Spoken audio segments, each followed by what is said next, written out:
அன்பு நேயர்களுக்கு இனிய வணக்கம். மிதுனம் ராசிக்கார நேயர்களுக்கு நம்ம இன்னைக்கு வீடியோ பதிவுக்கு முழுமையாக போகிறதுக்கு முன்னாடி முருகரை மனதார வணங்கிட்டு வீடியோ பதிவுக்குள்ளே போகலாங்க. ஓம் முருகா போற்றி, ஓம் முருகா போற்றி, ஓம் முருகா போற்றி. எனக்காக்கும் முருகனே போற்றி. நல்லதே நடக்கும், நல்லது மட்டும்தான் நடக்கும். நம்முடைய மிதுனம் ராசிக்காரங்களை பொறுத்த வரைக்கும் அனுதினமும் ஆண்டவனே துணை என்று வாழக்கூடியவங்களாய் இவங்க இருக்காங்க. இதனால இவங்க பயங்கரமான புத்திசாலியாக இருக்காங்க. இவங்கள அவ்வளவு சீக்கிரம் யாராலையும் ஏமாற்ற முடியாது. இவங்களுக்கு நிகர் இவங்களாதாங்க இருக்க முடியும். இவங்க நினைச்சா மட்டும்தான் எதையும் இழக்கவும் முடியும், எதையும் பெறவும் முடியுங்க. இவங்க எல்லார்கிட்டையும் ஈஸியாக பழகக்கூடியவங்களா இருக்காங்க. அதனால இவங்களுடைய ஃப்ரெண்ட்ஷிப் வட்டாரம் அதிக லெவலில் இருக்குதுங்க.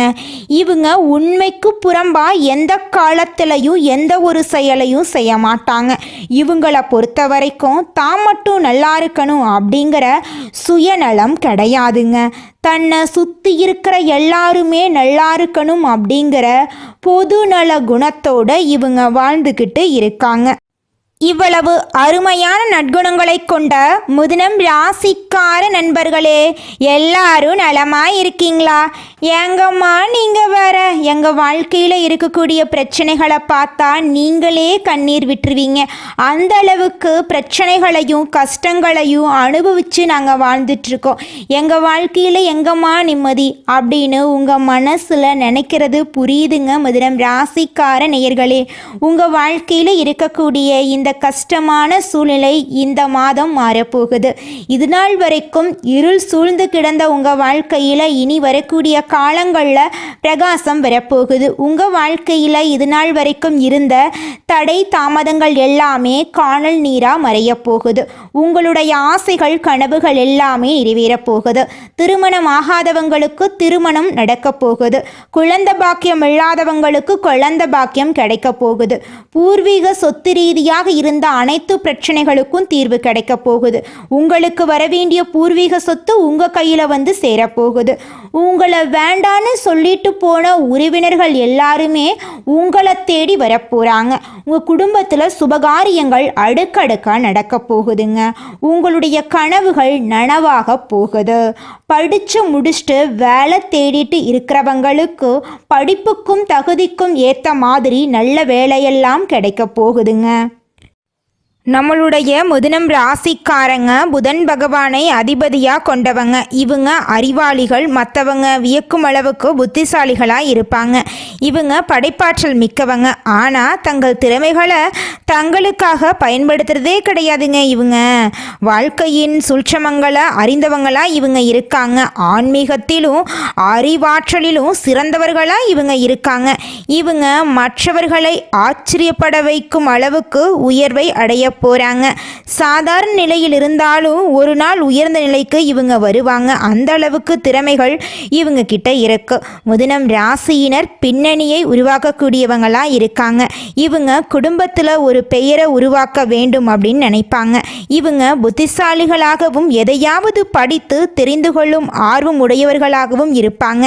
இரட்டை சிந்தனை மனநிலை இவங்க கிட்ட இருக்கு. மற்றவர்களுக்கு அறிவுரை கூறுவதில் பக்குவசாலிகளாக இவங்க இருக்காங்க. இவங்க கற்பனை அறிவு கொண்டவங்களா இருக்காங்க. ஆனா இவங்க சொல்லும் அறிவுரைகள் மற்றவங்களுக்கு வேலை செய்யுங்க. மிதுனம் ராசியினர் மற்றவர்களின் பிரச்சனைகளை தங்கள் பிரச்சனையாக நினைக்கிறாங்க. இவங்க மற்றவர்களுக்கு ஆலோசனை வழங்குறதுல சிறந்தவங்களா இருக்காங்க. ஆனா தங்களை பற்றி இவங்க யோசிக்கிறது கிடையாது. இவங்க நினைத்ததை செய்வாங்க. எல்லாரையும் அரவணைத்து மேலே கொண்டு வர நினைப்பாங்க. புத்தகம், அறிவு, ஆலோசனை வழங்கும் தொழில் இவங்களுக்கு ஏற்ற தொழிலாக இருக்கு.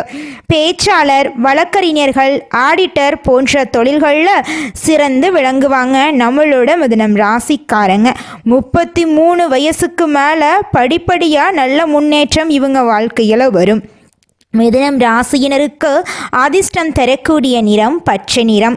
அதிர்ஷ்டம் தரக்கூடிய திசை தென்கிழக்கு. அதிர்ஷ்டம் தரக்கூடிய கிழமைகள் திங்கட்கிழமை, வியாழக்கிழமை. அதிர்ஷ்டம் தரக்கூடிய மலர் மல்லிகை மலர், முல்லை மலர். நீங்கள் இந்த நிமிஷம் வரைக்கும் உங்களுக்காக வாழ்க்கையை வாழறதே கிடையாதுங்க. உங்களை சுற்றி இருக்கிறவங்களுக்கு பயந்து தாங்க வாழ்க்கையை வாழ்ந்துக்கிட்டு இருக்கீங்க. நாம் இந்த செயலை செஞ்சால் நம்மளை சுற்றி இருக்கிறவங்க நம்மளை பற்றி தப்பாக நினச்சிருவாங்களோ, இந்த சொன்னால் நம்மளை பற்றி அவங்க தப்பாக நினச்சிருவாங்களோ அப்படின்னு அடுத்தவங்களை கண்டு பயந்து வாழ்க்கையில் எந்த ஒரு செயலையும் செய்யாமல் ஒரே இடத்துல நீங்கள் முன்னேறாமல் நின்றுக்கிட்டு இருக்கீங்க. இனி வரக்கூடிய காலங்களையாவது யாரை கண்டும் அச்சப்படாம கடவுளை கண்டு மட்டும் பயந்தா மட்டும் போதுங்க. வேற யாரை கண்டும் நீங்க பயப்பட வேண்டாம். கடவுள் இந்த உலகத்துல உங்களை எதுக்காகங்க படைச்சிருக்காரு? உங்களுக்காக நீங்க வாழணும் அப்படிங்கறக்காக தான் படைச்சிருக்காரு. உறவுகளுக்காகவும் நண்பர்களுக்காகவும் உங்களுடைய வாழ்க்கைய நீங்க தியாகம் பண்றது நியாயம் கிடையாதுங்க. உங்களுக்காக உங்க வாழ்க்கைய வாழ கத்துக்கோங்க. வாழ்ற வாழ்க்கை ஒரு முறை தாங்க. அந்த வாழ்க்கைய உங்களுக்காக வாழ கத்துக்கோங்க. நீங்கள் என்னதான் உங்கள் வாழ்க்கையை தியாகம் செஞ்சாலும் உங்களை சுற்றி இருக்கக்கூடிய உறவுகளோ நண்பர்களோ நீங்கள் கஷ்டப்படக்கூடிய சூழ்நிலையில் வந்து உதவுவாங்க அப்படின்னு பார்த்தீங்கன்னா நிச்சயமாக கிடையாதுங்க. இந்த களி உலகத்தில் எல்லாருமே நம்மளை தேவைக்காக தாங்க பயன்படுத்துகிறாங்க. தேவைக்காக தான் நம்மளை பயன்படுத்துகிறாங்களா அப்படிங்கிறத நீங்கள் தெரியாத வரைக்கும் வாழ்க்கையில் முன்னேறாமல் அதே இடத்துல தாங்க இருக்க முடியும். ஆமாங்க, கூட பிறந்த உடன்பிறப்புகளாக இருக்கட்டும், நம்முடைய உறவினர்களாக இருக்கட்டும், நண்பர்களாக இருக்கட்டும், யாரா வேணாலும் இருக்கட்டும், எல்லாருமே நல்லவங்க அப்படின்னு சொல்ல முடியாது. 100ல் ஒரு 10% பேர் தாங்க இந்த உலகத்தில் நம்ம நல்லா இருக்கணும் அப்படின்னு நினைப்பாங்க. மீதம் இருக்கக்கூடியவங்க எல்லாருமே நம்மளை பற்றி துளி கூட கேர் பண்ணிக்கவே மாட்டாங்க. நம்மளுடைய மிதுனம் ராசிக்காரங்க சுறுசுறுப்பாக இருப்பாங்க. சோம்பேறித்தனத்தை இவங்க துளி கூட விரும்ப மாட்டாங்க. இவங்க நிதானமான அறிவாற்றல் கொண்டவங்களாக இருக்காங்க. ஆனால் சமயத்திற்கு ஏற்ற மாதிரி குணத்தை இவங்க மாற்றிக்குவாங்க. மற்றவர்கள் இவங்களை எளிதில் நம்ப மாட்டாங்க. ஆனால் இவங்க எதையும் எளிதில் கற்றுக்கொள்ளக்கூடியவங்களாக இருக்காங்க. இவங்க நியாயமாக பேசி காரியங்களை சாதிக்கக்கூடியவங்களாக இருக்காங்க. நண்பர்களை எளிதில் உருவாக்கக்கூடிய திறமை இவங்க கிட்ட இருக்கு. ஏன்னா இவங்க எல்லார்கிட்டையும் யதார்த்தமாக பேசுவாங்க, யதார்த்தமாக பழகுவாங்க. அதே வேகத்தில் துண்டிக்கவும் தயங்க மாட்டாங்க. நல்லவங்கன்னா பேசிக்கிட்டே இருப்பாங்க, கெட்டவங்கன்னு தெரியுதுன்னா ஒதுங்கி போய்கிட்டே இருப்பாங்க. மிதுனம் ராசிக்காரங்களுக்கு அதிர்ஷ்டசாலியான வாழ்க்கை துணை அமைவாங்க. வாழ்க்கை துணை அழகு, அந்தஸ்து, உயர்வான நிலையில் இருப்பாங்க. சிற்றின்பத்தில் ஈடுபாடு உள்ளவங்களாக இவங்க இருப்பாங்க. தேவையற்ற தொடர்புகளை நீங்கள் தவிர்க்க வேண்டுங்க. ஆடம்பர வசதிகளை அனுபவிப்பதில் பிரியம் உள்ளவங்களாக இருப்பாங்க. சுகவாசிகளாக இருப்பாங்க. வாழ்க்கை வசதிகளுக்காக கடன் வாங்க தயங்க மாட்டாங்க. ஆனால் கடன் மற்றும் வட்டி செலுத்த வேண்டிய நிலையில் பாதிப்பு ஏற்படும். கொஞ்சம் எச்சரிக்கையாக இருந்துக்கோங்க. மிதுனம் ராசிக்காரங்க புகழுக்கு அடிமையானவங்க. நல்லவர்கள் என்று சொன்னால் போதும் உருகி விடுவாங்க. இவங்க வல்லவர்கள். ஆனால் அந்த மனதை வைத்து பல பேர் இவங்கள தும்சம் பண்ணிகிட்ருக்காங்க. பிள்ளைகளால் வீண் தொல்லை, கடன், வம்பு, வழக்கு ஏற்படும். அவசர முடிவுகள் எடுப்பாங்க. உறவுகளை இழக்க நேரிடும். வயதான காலத்தில் பிள்ளைகளுடன் கருத்து வேறுபாடு வரும். தொழில் ரீதியாக நேர்மையும் இருந்தால் லாபம் கிடைக்கும். வங்கி, வட்டிக்கடை, நகை வியாபாரம், ஆசிரியர் பணி, வக்கீல் பணி, அரசு தொடர்பான நிறுவனங்கள் போன்ற தொழில்கள் மிதுனம் ராசிக்கு ஏற்ற தொழிலாக இருக்குது.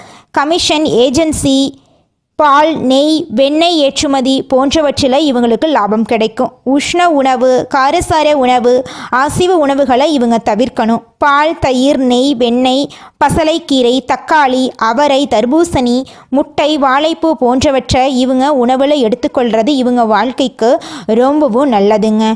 இவங்களுடைய எண்ணம் போல் இவங்க வாழ்க்கையில் நல்லதெல்லாம் அடுக்கடுக்காக நடக்க போகுதுங்க. குலதெய்வம் எங்கேயோ இருக்குது, என்னமோ இருக்குது அப்படிலாம் நீங்கள் நினைக்க வேண்டாங்க. நீங்கள் எங்கிருந்தாலும் ஒரு தீபம் ஏற்றி வச்சு அந்த தீப ஒளியில் தெய்வங்கள் இருக்கிறாங்க அப்படின்னு நினச்சி வழிபாடு செய்யுங்க. குலதெய்வமே தெரியாவிட்டாலும் வீட்டில் தீபம் ஏற்றி வச்சு ஏதாவது ஒரு நல்ல நாளில் குலதெய்வத்தை நினச்சி வழிபாடு செய்யுங்க. குலதெய்வ வழிபாடு குலம் காக்குங்க, குலம் தலைக்கும். முதல்ல குலதெய்வம், அப்புறம் இஷ்டப்பட்ட தெய்வம், அப்புறம் உங்களுக்கு விருப்பப்பட்ட தெய்வங்க. எந்த கோயிலுக்கு போனாலும் என்ன பண்ணாலும் ஏற்றமில்லை அப்படின்னு நீங்க சொல்லுவீங்க. தினமும் எந்திரிச்ச உடனே சூரிய பகவான நமஸ்காரம் பண்ணுங்க. அவங்களுடைய அனுகிரகம் இருந்தா போதும். மற்ற கிரகங்கள் எல்லாம் சாதகமா இல்லைனா கூட பரவாயில்ல, அந்த சூரியனுடைய பிரகாசம் உங்க வாழ்க்கையவே பிரகாசமா மாத்திருங்க. அந்த வெளிச்சம் உங்களை வந்து சேருங்க. உங்க வாழ்க்கையில் இருக்கக்கூடிய கண்ணீரெல்லாம் கரைஞ்சு போயிருங்க. ஜோதிட சாஸ்திரத்துல 3ஆவதா அமைந்துள்ள ராசி தாங்க நம்மளோட மிதுனம் ராசி. நம்மளோட மிதுனம் ராசிக்காரங்க தைரியசாலியா இருப்பாங்க. மிதுனம் ராசியனுடைய அதிபதியின் புதன் பகவானுங்க. மிதுனம் ராசியில் இருக்கக்கூடிய நட்சத்திரம் யாராருன்னு பார்த்தீங்கன்னா மிருகசீரிசம் 3, 4ஆம் பாதங்க, திருவாதிரை, புனர்பூசம் 1, 2, 3ஆம் பாதம். இவங்க எல்லாரும் நம்மளோட மிதுனம் ராசியில இருக்கக்கூடிய நட்சத்திரங்க. புதன் பகவான் மிதுனம் ராசியை ஆட்சி செய்கிறாருங்க. நம்மளோட மிதுனம் ராசிக்காரங்களுக்கு நட்பு ராசியா இருக்கக்கூடியவங்க யாராருன்னு பார்த்தீங்கன்னா ரிஷபம், கன்னி, துலாம். இவங்க எல்லாரும் நம்மளோட மிதுனம் ராசிக்காரங்களுக்கு நட்பு ராசியா இருக்காங்க. மிதுனம் ராசிக்காரங்க வாழ்க்கையில எவ்வளவு கஷ்டம் வந்தாலும் தைரியத்தை விட மாட்டாங்க. முயற்சி பண்ணிக்கிட்டே இருப்பாங்க. அடுத்தவங்க செய்ய முடியாதுன்னு ஒதுக்கி வச்ச காரியத்தை கூட அழகா திட்டம் தீட்டி அந்த காரியத்துல வெற்றி அடையக்கூடியவங்களா இருப்பாங்க. நம்மளோட மிதுனம் ராசிக்காரங்க எப்போதுமே சுறுசுறுப்பா இருப்பாங்க. மீன் போன்ற அழகிய கண்களை கொண்டவங்களா இவங்க இருப்பாங்க. இவங்களுக்கு சோம்பேறித்தனம் சுத்தமா கிடையாதுங்க. நம்மளுடைய மிதுனம் ராசியில் இருக்கக்கூடிய 12 பாவங்கள் என்னென்ன, அதனுடைய பலன்கள் என்னென்ன அப்படிங்கிறத பற்றி பார்க்கலாங்க. நம்மளோட மிதுனம் ராசிக்காரங்களுடைய முதல் பாவம் தனபாவம், லக்னம். இது உங்கள் உடல், முகம், தன்மையை காட்டும். புத்தி, அறிவு, பேச்சுத்திறன், சுறுசுறுப்பு அதிகம் இருக்கும். மக்கள் தொடர்பு நல்லது. வாக்காற்றல் சிறப்பு. நல்ல உடல் அமைப்பு, வேகமான யோசனை, புத்திசாலித்தனத்தை குறிக்கும். 2ஆம் பாவம் செல்வ பாவம். குடும்பம், பணம், பேசும் முறை, சேமிப்பு இதை குறிக்கும். பேசுவதால பணம் கிடைக்கும் வாய்ப்பு. வழக்கறிஞர், ஆசிரியர், வியாபாரம் போன்ற தொழில் செய்யக்கூடியவங்களா நீங்க இருப்பீங்க. நல்ல குடும்ப மரபு. ஆனா சில சமயம் திடீர் கோபம் வரதாங்க செய்யும். 3ஆம் பாவம் சகோதர பாவம். தம்பி, தங்கை, துணிச்சல், கையால் செய்யும் வேலை சமுதாயத்தில் புகழுங்க. மிதுனம் ராசிக்காரர்களுக்கு தைரியம் நிறையா இருக்கும். எழுத்து, பேச்சு, மீடியா துறையில் வளர்ச்சி. 4ஆம் பாவம் வீடு, தாய், வாகனம். வீட்டு சொத்து, தாயினுடைய அருள், வாகனம் ஆகியவை உங்களுக்கு கிடைக்கும். மன அமைதி சில நேரங்களில் மாறுபடும். சொத்து, நிலம் சம்பந்தமான லாபம் உங்களுக்கு கிடைக்கும். 5ஆம் பாவம் புத்திரம், காதல், கல்வி. 6ஆம் பாவம் சத்ரு, நோய், சேவை. 7ஆம் பாவம் திருமணம், துணைவர். 8ஆம் பாவம் ஆயுள், ரகசியம், மாற்றங்க. 9ஆம் பாவம் பாக்ய பாவம். 10ஆம் பாவம் தொழில், கீர்த்தி. 11ஆம் பாவம் லாப பாவம். 12ஆம் பாவம் நஷ்டம், வெளிநாடு, ஆன்மீகம். மனிதனா பிறந்த ஒவ்வொருவருக்கும் ஆசை இருக்கதாங்க செய்யும். அந்த ஆசைகளை அடைய நம்ம நினைச்சா மட்டும் பத்தாதுங்க.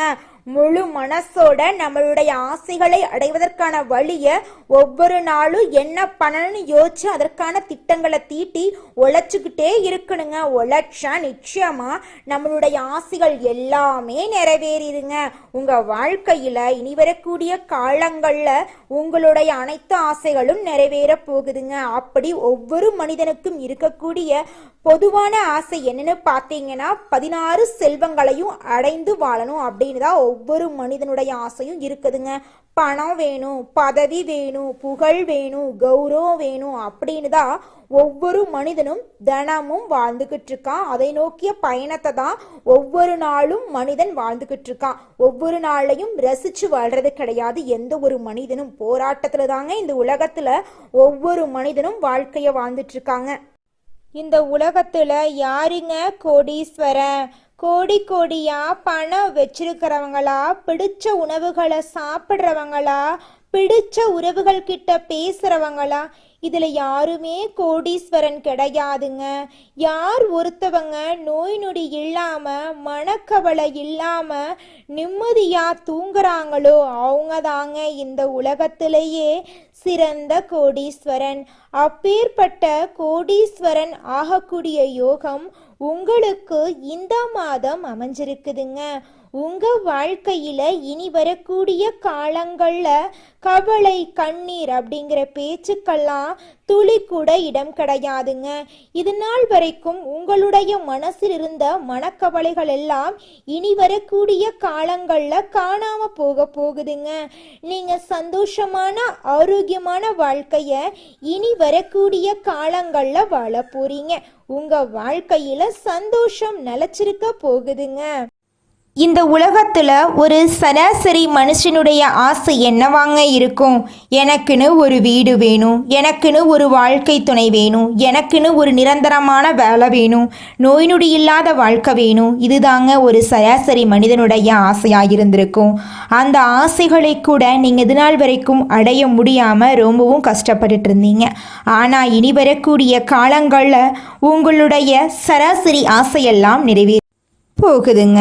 உங்களுடைய மனசில் இது நாள் வரைக்கும் பலவிதமான மனக்கவலை, உடல்நல பிரச்சனை, குடும்ப பிரச்சனை, பண பிரச்சனைன்னு நீங்கள் இது நாள் வரைக்கும் நிம்மதியாக தூங்க முடியாமல் ரொம்பவும் கஷ்டப்பட்டுட்டு இருந்தீங்க.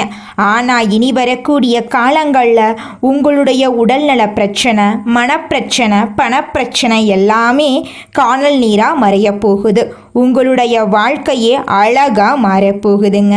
கவலை இல்லாமல் நிம்மதியாக நீங்கள் தூங்க போகிறீங்க. நீங்கள் உங்கள் வாழ்க்கையில் இது நாள் வரைக்கும் முன்னேறாமல் இருக்க சில காரணங்கள் இருக்குதுங்க. காரணங்கள் என்னென்னு பார்த்தீங்கன்னா, நீங்கள் ஒருத்தங்கிட்ட பேசும்போதும் சரிங்க, ஒருத்தங்கிட்ட பழகும் போதும் சரி, அவங்க நல்லவங்களா கெட்டவங்களா, நீங்கள் நல்லா இருக்கணும்னு அவங்க நினைக்கிறாங்களா அப்படிங்கிற இடம் பொருள் ஏவல் அறியாமல் நீங்கள் எல்லார்கிட்டையும் யதார்த்தமாக இருக்கீங்க. நீங்கள் எல்லார்கிட்டையும் யதார்த்தமாக இருக்கிறது தப்பு கிடையாதுங்க.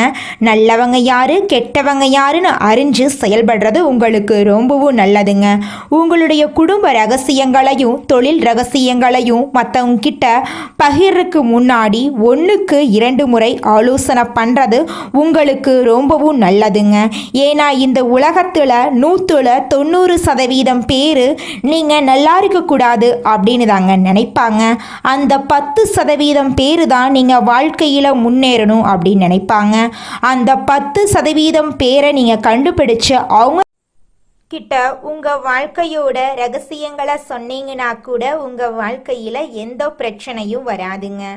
அந்த 90% பேர்கிட்ட நீங்கள் தெரிஞ்சோ தெரியாமலோ உங்கள் வாழ்க்கையோட நல்லது கெட்டதை ரகசியத்தை சொன்னீங்க அப்படின்னா அதுவே உங்கள் வாழ்க்கைக்கு பெரிய பிரச்சனையாக வர வாய்ப்பு இருக்குதுங்க. அதனால நீங்கள் ஒருத்தங்கிட்ட பேசும்போதும் பழகும்போதும் எச்சரிக்கையாக இருக்கணுங்க. உங்களை நல்லா இருக்கணும் அப்படின்னு நினைக்கிறாங்கல்ல, அவங்கள அறிஞ்சு செயல்படுறது உங்கள் வாழ்க்கைக்கு ரொம்பவும் நல்லதாக இருக்குங்க. அடுத்ததாக நம்முடைய மிதுனம் ராசியில் இருக்கக்கூடிய ஒவ்வொரு நட்சத்திரக்காரர்களுக்கும் இந்த மாதம் எப்படி இருக்குன்னு பார்க்கலாங்க. நம்முடைய மிதுனம் ராசியில் இருக்கக்கூடிய முதல் நட்சத்திரம் மிருகசீரிசம் 3, 4ஆம் பாதம். உங்களுக்கு இந்த மாதம் எப்படி இருக்குன்னு பார்க்கலாங்க. இந்த மாதம் விருந்து விழா என செல்லக்கூடிய சூழ்நிலை உங்களுக்கு வரப்போகுது. குடும்பத்தில் நிலைவு வந்த பிரச்சனைகள் அனைத்தும் படிப்படியாக மறையப்போகுது. தம்பதிகள் இடையே நிலைவு வந்த கருத்து வேறுபாடுகள் மறைய போகுது. குடும்பம் ஒன்று சேர போகுது. உத்தியோகம் பார்க்குறவங்க நல்ல வருமானத்தில் வேலை செய்ய போகிறீங்க. குடும்பத்தில் இது நாள் வரைக்கும் இருந்த அனைத்து பிரச்சனைகளுக்கும் தீர்வு கிடைக்க போகுது. உங்களுடைய ஆசைகளும் கனவுகளும் நிறைவேறப் போகுது. அடுத்ததாக நம்முடைய மிதுனம் ராசியில் இருக்கக்கூடிய நட்சத்திரம் திருவாதிரை. உங்களுக்கு இந்த மாதம் எப்படி இருக்குன்னு பார்க்கலாங்க. இந்த மாதம் நீங்கள் கவனமாக இருக்கணுங்க. வீண் வாக்குவாதங்கள் நீங்கள் செய்யவே கூடாது. நண்பர்கள் மூலம் உங்களுக்கு அனுகூலம் ஏற்படும். தேவையற்ற வீண் விவாதங்களில் நீங்கள் கலந்து கொள்ளவே கூடாது. யாரை பற்றியும் நீங்கள் விமர்சனம் செய்யவே கூடாது. தந்தையார் உடல் நலத்தில் ஆரோக்கியம் மேம்பட போகுது. உங்கள் வாழ்க்கையில் இது நாள் வரைக்கும் இருந்த அனைத்து பிரச்சனைகளுக்கும் தீர்வு கிடைக்க போகுதுங்க. அடுத்ததாக நம்முடைய மிதுனம் ராசியில் இருக்கக்கூடிய நட்சத்திரம் புனர்பூசம் 1, 2, 3ஆம் பாதம். உங்களுக்கு இந்த மாதம் எப்படி இருக்குன்னு பார்க்கலாங்க. இந்த மாதம் லாபம் ஈட்ட போறீங்க. பணியாட்களின் ஒத்துழைப்பு உங்களுக்கு கிடைக்க போகுது. இலக்கியம், கதை, கவிதை துறைகளில் உங்களுக்கு புகழ் கிடைக்க போகுது. பங்குதாரர்கள் மூலம் சில தொந்தரவுகள் நேரிடலாம். அதை கண்டு நீங்கள் அச்சப்படக்கூடாது. அழகு நிலையம் வைத்திருப்போர், காஸ்மெட்டிக் வியாபாரம் செய்வோர் மற்றும் ஆடை அணிகலன் விற்பனை செய்வோருக்கு நல்ல காலமாக இந்த மாதம் இருக்க போகுது. உங்கள் வாழ்க்கையில் இந்த மாதம் மேலும் நல்லதெல்லாம் நடக்க நீங்கள் செய்யக்கூடிய பரிகாரம் என்ன பார்த்தீங்கன்னா, உங்கள் வீட்டுக்கு பக்கத்தில் இருக்கக்கூடிய முருகர் ஆலயத்துக்கு போயிட்டு முருகர்கிட்ட உங்கள் வாழ்க்கையில் இருக்கக்கூடிய நிறை குறைகளை சொல்லிக்கிட்டு வாங்க. உங்களுடைய எண்ணம் போல முருகனுடைய அருளால் நல்லது மட்டும்தாங்க நடக்கும். கெட்டதுங்கிற பேச்சுக்கு துளி கூட இடம் கிடையாதுங்க. நன்றி, வணக்கம்.